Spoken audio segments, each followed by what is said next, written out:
into chapter 5, quotables from other notables. The first person I want to talk about is Samson. If you don't know who Samson is, pretty much he is the biblical like Black Hercules, pretty much.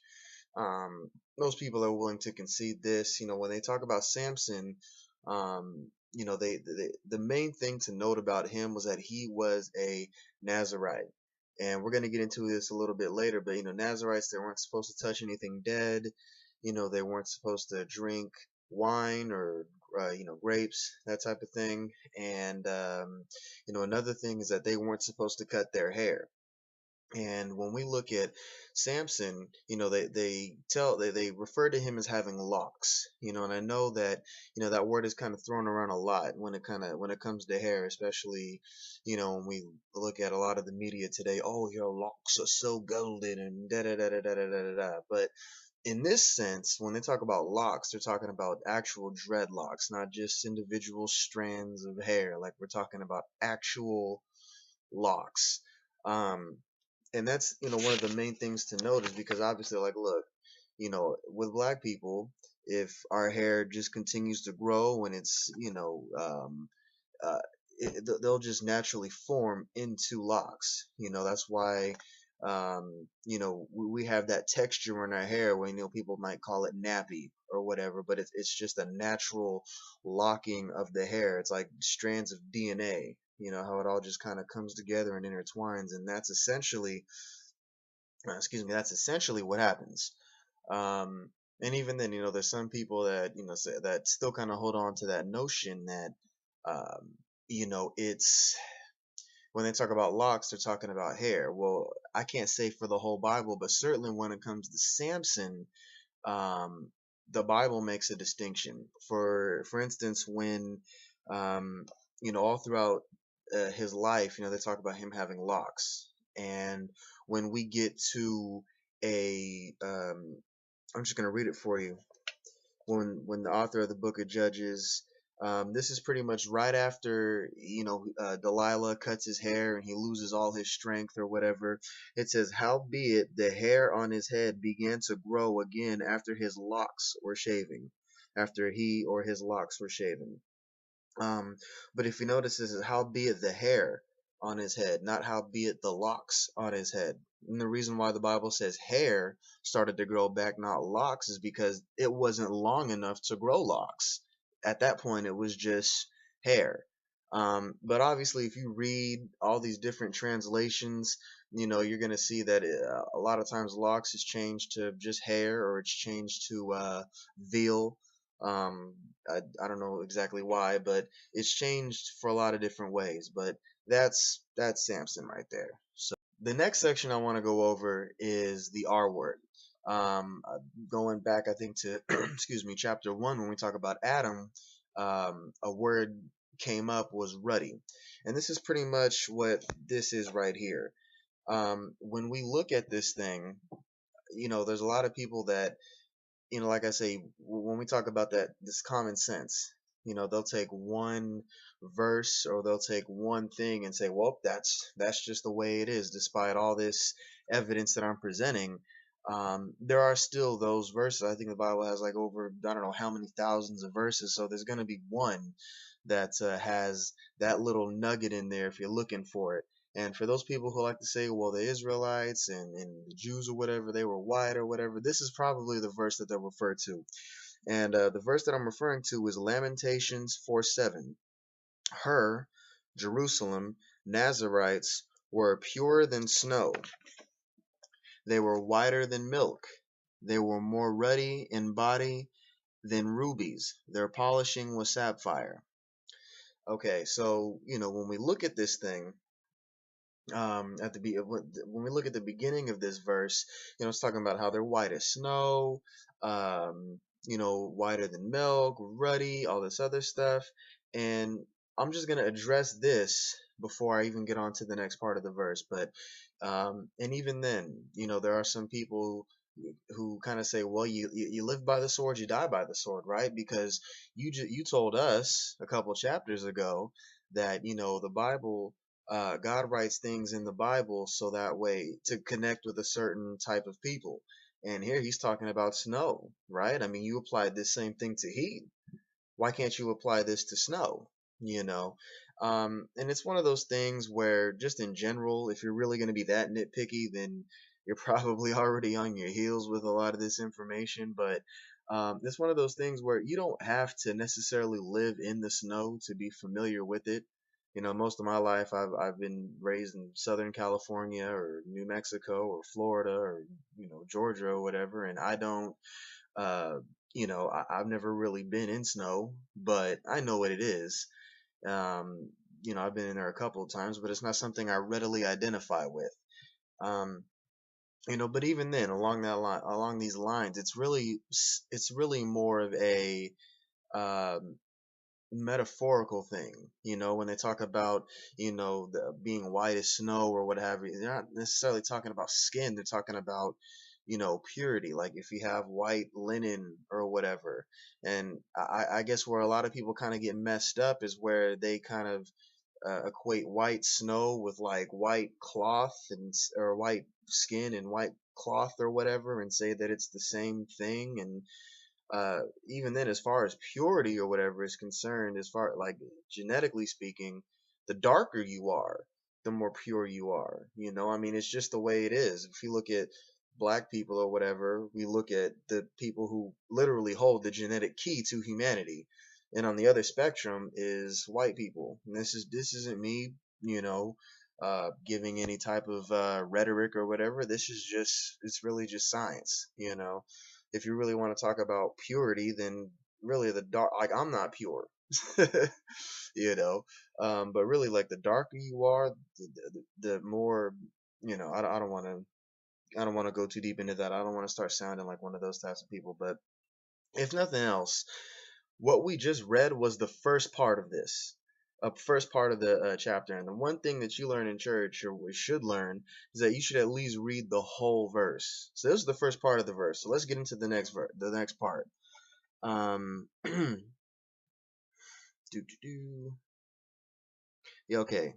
I'm reading right out the book. Now their and pretty much after all that other good stuff. Now their visage, which translates into face in the NLT, or appearance in the NETN Bible, is blacker than coal or darker than soot. So when they start talking about the actual appearance of them, they say that they're black. Um, They are not known in the streets. Their skin cleaveth to their bones. It is withered and become like that of a stick. So the Bible is pretty much telling us that, look, you guys used to be, royal and majestic and all this other stuff. Now stuff's gone wrong. And what did I tell you? When African people uh, get into the famines and everything like that, they get darker. And this is what the Bible says. You guys got darker, skin cleaves to your bones, like you guys are looking nasty. Um, I can go into that a little bit more, but I kind of want to just get on to the next section. The next section I want to go into is David. King David. This is the guy whose line Jesus comes from, all this other good stuff. This is the guy that beat Goliath. This is the guy that sets up the kingship or whatever. Like, this is the guy. And when the Bible goes on to describe him, we'll get into it. It's in 1 Samuel 16 verse 2. 12. I'm getting into it right now. And he sent and brought him in. Now he was ruddy and withal a beautiful countenance, and goodly to look to. Excuse me. And the Lord said, "Arise, anoint him, for it is he." Obviously, when we look, it says, "Well, he's ready. That's white."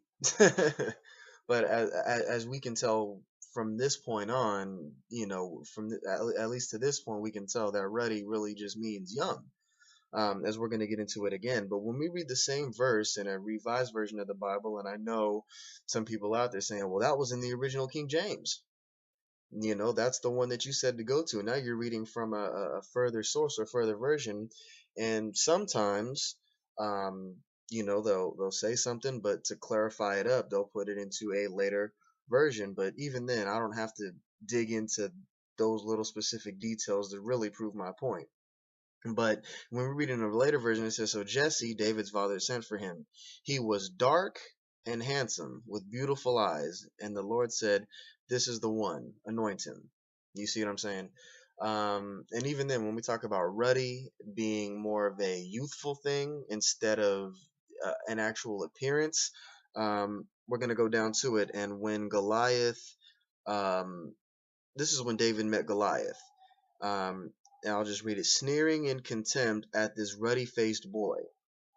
That's what Goliath did. He sneered at him, at this ruddy faced boy. So what does that mean? Does that mean, okay, Goliath, big black guy, you think he's really, just like, oh, who's this white boy coming up, right? I mean, the way we see race, it didn't exist then. We see black and white. They really didn't see black and white. They didn't see these types of things. But even then, right, when he sneers at this ruddy faced boy, he's sneering at this youth, at this young guy. We talk about ruddy being red, show blood, and what do the youth do? We get excited and we move around, and that we're ruddy. That's what that means, and that's what he's snickering at. I mean, if you're an experienced warrior, I mean, we see this in all kinds of movies, right? Where this, experienced warrior, this king or whatever, standing up, and this young guy kind of comes along, and he's like, well, who's this kid? Really, like that's what he's pretty much saying, who is this kid? The next section is about Absalom. And Absalom is one of David's kids. And the main thing to note about him was his hair. When we talk about Samson, excuse me, we talked about locks. And this dude had some locks. I'm pretty much going to read right out of the book about this dude's hair. He had to get it, pretty much, he had to get it cut every year because of how much it grew. Pretty much the hair on his head weighed about 200 shekels. That's the equivalent of about 5 pounds. And if you're not part of the standard system, the metric system, that is 2.27 kilos on his head. Soaking wet, that can easily weigh 125 pounds or 56.7 kilos. At its length, this means his hair would have to grow 9 to 11 feet or 2.27 through 3.35 meters a year. He would have to go, like if he was alive today, he'd have to go through about 12 bottles of shampoo a month just to wash his hair. That's a lot of hair. That's a lot of locks. And this is pretty much the same dude who kind of started like an uprising or whatever. And pretty much when he died, like he died horribly. He was riding on his donkey and his locks got caught up in the tree and pretty much just hung him. And I don't know any other hair that's stronger than African hair when it's locked up, that can do that to a person. The next section I want to get into is Solomon. Solomon is one of David's other sons from Bathsheba. And pretty much, I don't want to go too deep into that. You can do your own little research, but pretty much Solomon is the one who built the temple. He was known as the wisest among the world and all this other stuff. But there's going to be a lot more on Solomon as part of just this first section or whatever of the book. We're talking about appearance. And to get Solomon's appearance, we need to get into, oddly enough, the Song of Solomon. There's a verse in there that describes him as white and ruddy, the chiefest among 10,000. His locks are bushy and black as a raven.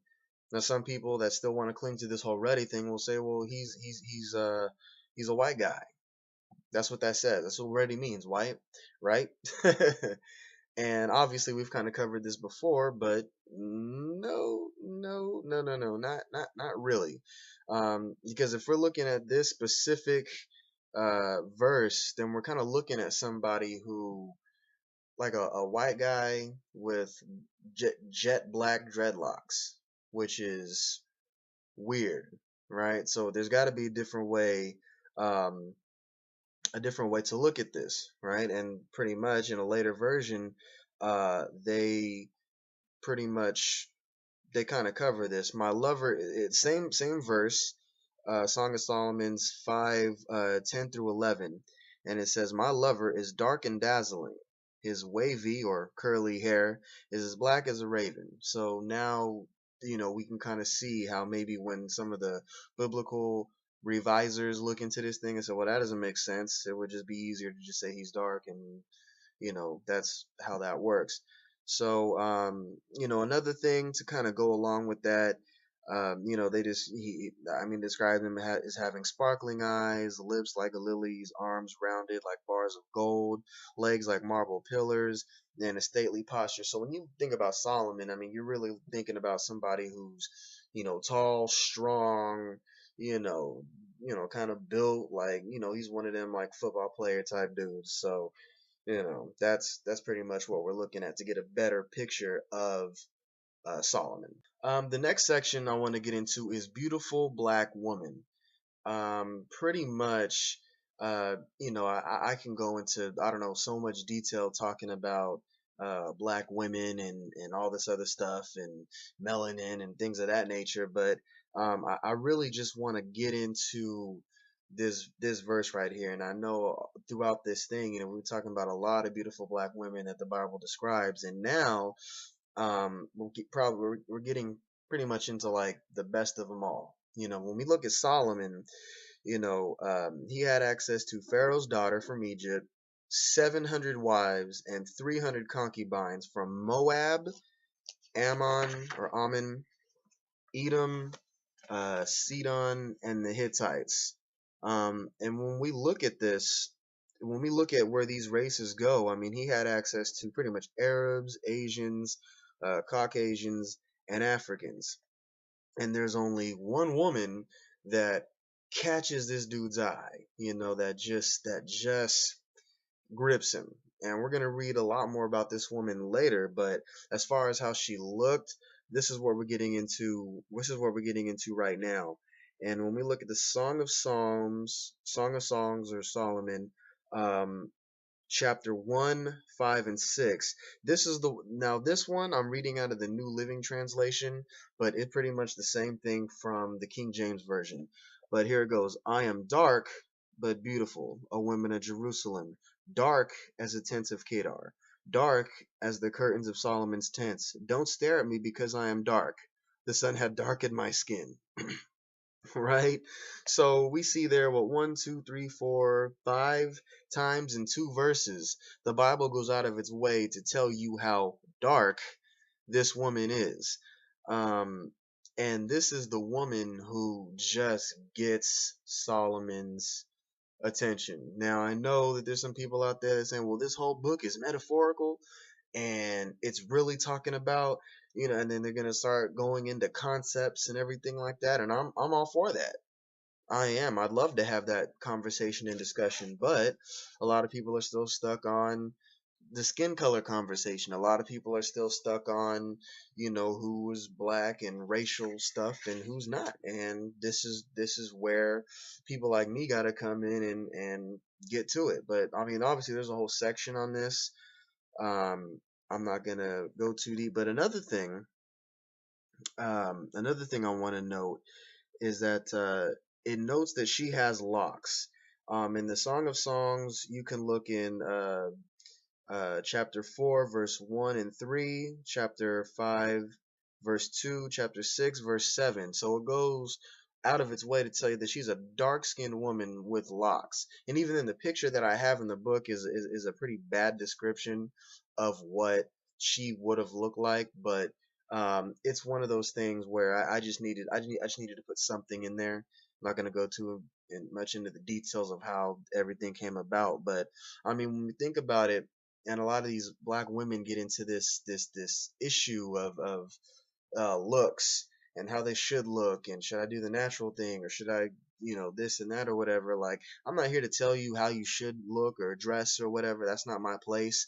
But I will tell you that, as far as Solomon goes, who was pretty much, according to the Bible standards, one of the most powerful, wisest uh, kings that had access to every woman in the world, he literally chose the darkest woman with the nappiest set of hair that he could find and locked that down. You know what I mean? Because she was true to herself. So however you want to interpret that, be my guest. Do you? So the next person I want to get into is Jeroboam. And I probably murdered that name too, but I'm like a substitute teacher for the Bible. I just murder this stuff. But pretty much when Solomon was still, this is Solomon's son, when Solomon was still alive or whatever, right, Solomon's death, Israel kind of fell apart.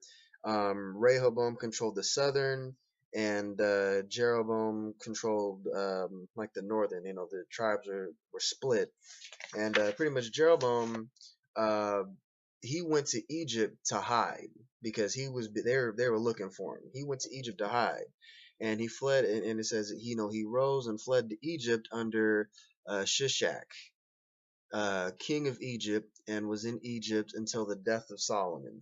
So we're going to get into Egypt a lot later, but we can kind of park this right here. One thing that kind of makes this kind of makes my point here is that if you go to a place to hide, you have to you have to be able to be unseen. You have to blend in. We know that the Egyptians were black, therefore, if he was going to hide, then we can kind of tell that he was probably he had to be black as well. Easiest way to blend in, but we're going to get into that later on. The next section I want to get into is Job. And pretty much, if we look at Job 30:30, it describes him as his skin being black upon him. Obviously, like right now, we could tell that that his skin's black upon him. It's kind of self-explanatory. And for most of the section, I kind of get into stuff that I stated before, how because a lot of people say, well, Job really didn't exist. It was just a story, da da da da da. And even in the story, like if you write a story, you're gonna write it to get certain things across to certain people. And if you're trying to get something across to anybody, how do I say it? Like that's why we have children's books with children in them, because children relate to children. And it's the same thing with black people. It's the same thing with anything, with any type of association. So if you're writing a book about black people to black people, you're gonna want to put a black person in there. So that's kind of where I went at with Job. And the next section, just kind of get into it, is Jeremiah.